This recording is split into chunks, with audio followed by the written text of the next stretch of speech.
क्या नाम है बाबू आपका? अजय कुमार सिंह।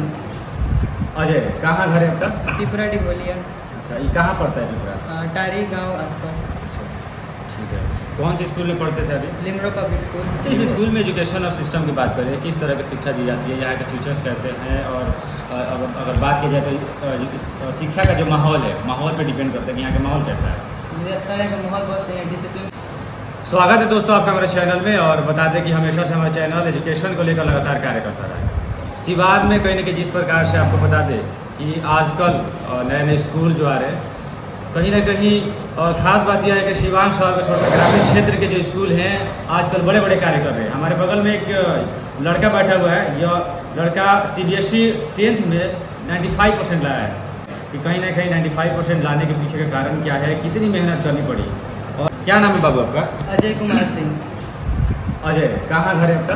पिपरा डिभोलिया। अच्छा, ये कहाँ पड़ता है पिपरा? टारी गांव आसपास। अच्छा, ठीक है। कौन से स्कूल में पढ़ते थे अभी? Limro public school. Limro. Yes sir. कितना परसेंट आपका रिजल्ट है? 95%। 95%। Yes sir. अच्छा, लिमरा पब्लिक स्कूल की अगर बात करें तो कहीं ना कहीं देखा जा रहा है कि ग्रामीण क्षेत्र में ये स्कूल पढ़ता है, और इस ग्रामीण क्षेत्र में आप उस स्कूल में पढ़कर इतना परसेंट लाए हैं, इसके पीछे कितना मेहनत करते थे, किस तरह की तैयारियाँ की हैं आप इसके बारे में? सर हमारा मेहनत तो था ही, लेकिन इसमें मेरे टीचर्स और माँ पापा सब कोई का मेहनत था।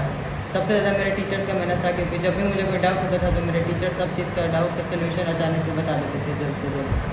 अच्छा, कौन कौन टीचर के बारे में थोड़ा बताइए, सबसे बेस्ट टीचर कौन है, किस तरह के उन्होंने आपका सहयोग किया है? सर जैसे तो मेरे क्लास के सारे टीचर अच्छे हैं, math, science, English, Hindi, SST सारे टीचर्स ने बहुत हेल्प की। जिस सब्जेक्ट में प्रॉब्लम होता था उसका सोल्यूशन वो बता देते थे। उसके ऊपर से जैद सर, बाबर सर, ये लोग भी मेरा बहुत ज़्यादा हेल्प किया स्टडीज़ में। अच्छा, सबसे ज़्यादा मार्क्स किस सब्जेक्ट में आया? मैथ्स में। मैथ्स में आया? Yes sir. कौन पढ़ाता था मैथ्स? आसिफ सर। अच्छा, कैसे पढ़ाते हैं?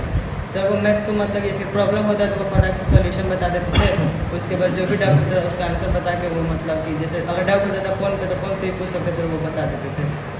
अच्छा, कहीं ना कहीं अगर देखा जाए तो आपके इस क्षेत्र में जितना परसेंट आपका नंबर आया है, इस इलाके में किसी लड़के का नहीं आया है। कहीं ना कहीं अगर कहा जाए तो इस क्षेत्र के आप टॉपर हैं, तो घर पे कितना देर पढ़ते थे? क्योंकि स्कूल का जो टाइमिंग होता है, कहीं ना कहीं स्कूल में भी 6-7 घंटे समय निकल जाता है, उसके बाद से घर पे जाना होता है, घर का कार्य, इस तरह कैसे मैनेज करते थे? सर जैसे स्कूल के पढ़ाई के बाद घर पर जितना भी फ्री टाइम मिलता था उसमें हम पढ़ाई करते थे। उसके बाद जो भी डाउट होता था वो अगले दिन आकर टीचर लोग से पूछ लेते थे। अच्छा, बहुत सारे ऐसे स्टूडेंट होते हैं, आप तो बिल्कुल अभी छोटे भी आप भी अभी सीख रहे हैं, बहुत सारे ऐसे स्टूडेंट होते हैं जो पढ़ने में तो बहुत तेज़ होते हैं, लेकिन जब एग्ज़ाम सेंटर पे जब जाते हैं तो वहाँ पे जब उन लोग को क्वेश्चन पेपर मिलता है तो डर जाते हैं। हालांकि उन लोगों को सब मालूम होता है, लेकिन एक अंदर से हेजिटेट होता है कि मैं वो कैसे कर पाऊँगा नहीं कर पाऊँगा। तो आपने उस चीज़ को, सिचुएशन को कैसे हैंडल किया? सर जैसे कि मेरे टीचर्स ने बताया था कि एग्ज़ाम से पहले भी मतलब क्वेश्चन पेपर टाइप का सैम्पल पेपर आता है, उसी को सॉल्व कर लेंगे उतना ही टाइम में, तो अगर वैसे सॉल्व करने का प्रैक्टिस होगा तो एग्जाम सेंटर में आदत रहेगा सॉल्व करने का, तो उससे डर नहीं लगेगा। अच्छा, ये कहने की अगर कहा जाए तो लिमरा पब्लिक जो स्कूल है उसमें पहले से ही सारी चीज़ें बताई जाती हैं? Yes sir. अच्छा, 5 क्लास आप इस स्कूल में पढ़े हुए हैं? Yes sir. अच्छा, इस स्कूल में एजुकेशन और सिस्टम की बात करें, किस तरह की शिक्षा दी जाती है, यहाँ के टीचर्स कैसे हैं, और अगर बात की जाए तो शिक्षा का जो माहौल है, माहौल पे डिपेंड करता है कि यहाँ का माहौल कैसा है? मुझे अच्छा लगा, माहौल बहुत सही है, डिसिप्लिन फॉलो होता है, मैनर्स में सब कुछ रहता है। उसका पढ़ाई में भी बहुत ज़्यादा प्रेशर नहीं डाला जाता, लेकिन अच्छा से पढ़ाया जाता है। अच्छा, आपके माता पिता क्या नाम? दिलीप सिंह और गीता देवी। स्वागत है सर आपका हमारे चैनल में। नमस्कार। जी, क्या सर अभी हमने बात किया अजय कुमार सिंह जी से, वो भी इसी स्कूल में पढ़े हुए थे सर, आप जानते हैं उनको? जी, अजय हमारे 10th क्लास का स्टूडेंट था जी, और लास्ट 5 साल से पढ़ रहा था हमारे पास। उसका एडमिशन 5th में हुआ था। कुछ सर्कमस्टेंसेस ऐसे थे कि वो नागालैंड पहले रहता था, लेकिन फादर की डेथ होने के बाद उसके पेरेंट्स थोड़ा घबरा रहे थे, क्योंकि नागालैंड की स्टडी थोड़ी अलग है और यहाँ का इन्वायरमेंट अलग है। तो उसके पेरेंट्स थोड़ा सा उस टाइम घबरा रहे थे कि सर एडमिशन होगा, तो मैंने उनको भरोसा दिया कि आपका बच्चा बहुत अच्छा करेगा। और देखिए इस साल भगवान की कृपा से उसने 10th में 95% लाया है। स्कूल का भी नाम रोशन किया, अपने पेरेंट्स का भी नाम रोशन किया, अपने मरे हुए फादर का भी नाम रोशन किया उसने, और काफ़ी शांत स्वभाव का लड़का था। स्कूल में बहुत अच्छी उसकी मतलब जितनी भी एक्टिविटी थी उसको देख के हमें बड़ी अच्छा खुशी होती थी। बाकी लास्ट 3 ईयर से हमारे स्कूल में बच्चे जो है 90+ ला रहे हैं। लास्ट बैच जो था हमारा 92.5% का एक बच्ची लाई थी आयुष्मा। उससे पहले एक बच्चा जो है वो 91% लाया था। तो लास्ट 3 ईयर से 90+ हमारे स्कूल के बच्चे लेके आ रहे हैं। इस साल 95% अजय लेके आ रहे हैं। अच्छा, 91 पॉइंट, कभी 92 और आज 95, इस तरह अगर देखा जाए तो आपका जो रेशियो वो काफ़ी बढ़ते जा रहा है। जी। क्या लग रहा है कि आने वाले समय में 97% भी आप 98% भी लाएंगे? हाँ, हम कोशिश तो कर रहे हैं। इस साल जो है एक बच्चा है 9th क्लास में, 10th क्लास में आया है, जिसका नाम प्रीतम है जी। हम आशा करेंगे कि वो इससे भी अच्छा रिजल्ट लाए और वो 96-97% लाए। तो ये हमारी पूरी कोशिश रहती है। और जो भी टीचर अभी हमारे पास हैं स्कूल में, जितने भी टीचर्स हमने रखे हैं, एक क्वालिटी के टीचर्स रखे हुए हैं जो बड़ी क्लासेस को पढ़ाते हैं। हम कोशिश करते हैं, हम इस कोशिश में नहीं है कि टीचर्स ट्रेंड टीचर है, ट्रेंड। हाँ, ट्रेंड टीचर्स हैं, सीटेट है, स्टेट है और बीएड है, जितने भी टीचर्स हैं जो बड़ी क्लासेस में जा रहे हैं। तो कोशिश यही रहती है कि बच्चों को जो हम उनसे पेमेंट ले रहे हैं उसका पूरा उनको वापस उनको दें, हम उसकी पूरी जो है इस क्वालिटी में उनको एजुकेशन दें कि जो उनके पेरेंट्स हमको पेमेंट कर रहे हैं उससे संतुष्ट हो। अच्छा सर, आपका नाम क्या है सर? मेरा नाम है सैयद जाहिद। सर, चूँकि लिमोड़ा पब्लिक स्कूल सर एक सुदूर इलाके में सर, ग्रामीण क्षेत्र में जी। सर, और कहीं ना कहीं जिस प्रकार से हमने जब इस स्कूल में विजिट किया और इसका इंफ्रास्ट्रक्चर हमने देखा, इसका बिल्डिंग्स हमने देखा, जी। इसका प्लेग्राउंड हमने देखा, तो कहीं ना कहीं एक बड़े शहर में जिस तरह के स्कूल्स होना चाहिए सर, जी। उस तरह की सारी व्यवस्था इस स्कूल में है सर। जी। कहीं ना कहीं है कि यह जो क्षेत्र, जिस क्षेत्र में ये स्कूल है सर, इस क्षेत्र को हम लोग बहुत पहले से जानते हैं कि यह क्षेत्र में ये शिक्षा विहीन क्षेत्र हुआ करता था एक समय में सर। जी। लेकिन कहीं ना कहीं आज के ज़माने में देखा जाए तो जीता जागता मिसाल आपका स्कूल ही है सर, कि 95% रिजल्ट, पिछले साल 91, उसके पहले 90, इस तरह के मतलब रिजल्ट आपने दिया। जी, जी। किस तरह की मेहनत किए लो और क्या कुछ व्यवस्था है इस स्कूल में, उसके बारे में थोड़ा बताइए। देखिए, एक्चुअली क्या है कि मेरे फादर, जैसे आपने बताया कि पिछड़ा इलाका है, तो जैसे मेरे फादर का ड्रीम था कि वो अपना एक स्कूल खोले यहाँ पर, क्योंकि उनके टाइम पर एजुकेशन का ऐसा नहीं था, तो उनको इसके लिए मुजफ्फरपुर शिफ्ट होना पड़ गया। अब मुजफ्फरपुर शिफ्ट होने के बाद से उन्होंने अपनी ज़िंदगी में एक चीज़ सोची थी, जब कुछ पैसे होंगे या इस लायक होऊंगा तो एक स्कूल डालूंगा।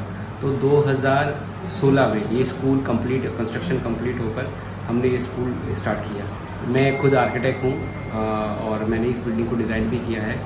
मैं अमेरिकन बेस में था, वहाँ से छोड़कर इस स्कूल को चलाने के लिए आया हूँ।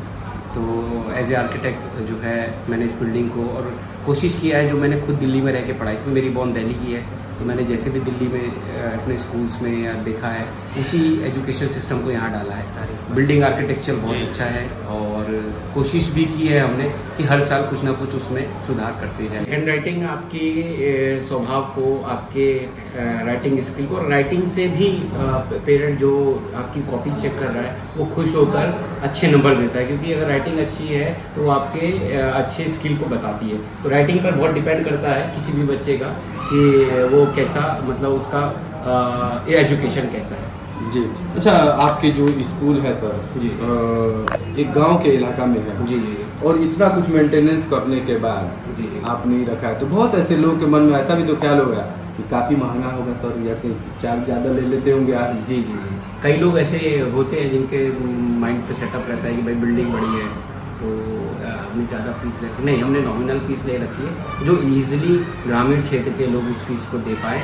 कोई ज़्यादा फीस नहीं है, जो भी मतलब एज ए प्राइवेट स्कूल ऐसा नहीं है कि हम पेरेंट्स के जेब में से पूरा पैसा निकाल रहे हैं। पूरे साल में हम एक बार, एक ऐसा स्कूल है जो पूरे साल में एक बार ईयरली एग्ज़ाम फ़ीस लेता है, वो भी 1000 रुपीज़। उस पर भी कुछ लोग 150 अगर 200 रुपये कम दे देते हैं तो हमको उसकी प्रॉब्लम नहीं होती। दूसरी चीज़, हम इकलौते यहाँ पर मुझे लगता है कि पूरे क्षेत्र में स्कूल होगा जो फीस एक महीने के पढ़ाने के बाद से लेता है। लोग जो है पहले एडवांस फीस लेते हैं, इकलौता स्कूल है जो क्या बात महीने है के बाद से एक महीने पढ़ाने के बाद से फीस लेता है। पहले आप कुछ बच्चों ने तो ये भी कहा सर, मैंने चेक किया और रिकॉर्ड, हम लोग जब भी कहीं आते हैं तो बात करते हैं तो बच्चों ने बताया कि सर काफ़ी कोऑपरेटिव है और ज़रूरत पड़ती है तो जो गरीब एकदम बच्चे होते हैं उनका फ़ी वगैरह भी आप जी, मैं जो बच्चे मैनेज कर देते हैं, जो बच्चे ऐसे नहीं कर पाते हैं या पेरेंट्स नहीं कर पाते हैं उनकी फ़ीस मैनेज कर ली जाती है। जहाँ तक हमारी कोशिश रहती है कि बच्चा अगर मान लीजिए कोई साल भर नहीं भी दे पाएगा फीस, तो ऐसा भी नहीं, अगर हमने एडमिशन ले लिया है और उसके पेरेंट्स इस लायक नहीं दे पा रहे, तो हम कोशिश करते हैं कि कम से कम उसका साल ख़राब ना करें।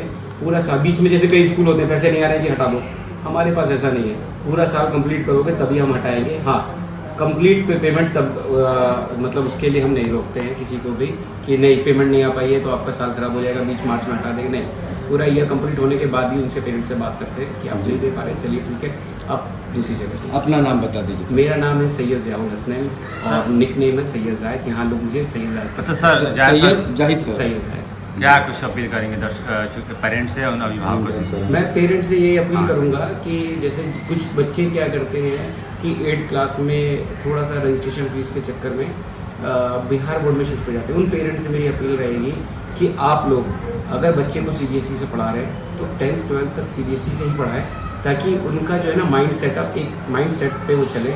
अब क्या होता है बीच में वो अपना बोर्ड चेंज कर देते हैं, जिसके कारण उनकी ना एजुकेशन सिस्टम में बहुत ज़्यादा प्रॉब्लम्स आ जाती है। क्योंकि सीबीएसई है ऑलमोस्ट जो है 4 सब्जेक्ट्स या 5 सब्जेक्ट जो होते हैं वो एक हिंदी को छोड़ के सारे जो है इंग्लिश मीडियम में इंग्लिश होते हैं, और आप बिहार बोर्ड में चले जाएंगे तो वो हिंदी में मिलेगा। तो ये प्रॉब्लम होती है, जो हम चाहते हैं कि पेरेंट्स इसको बच्चे को अगर पढ़ा रहे हैं तो वो 10th तक कंप्लीट कराएं।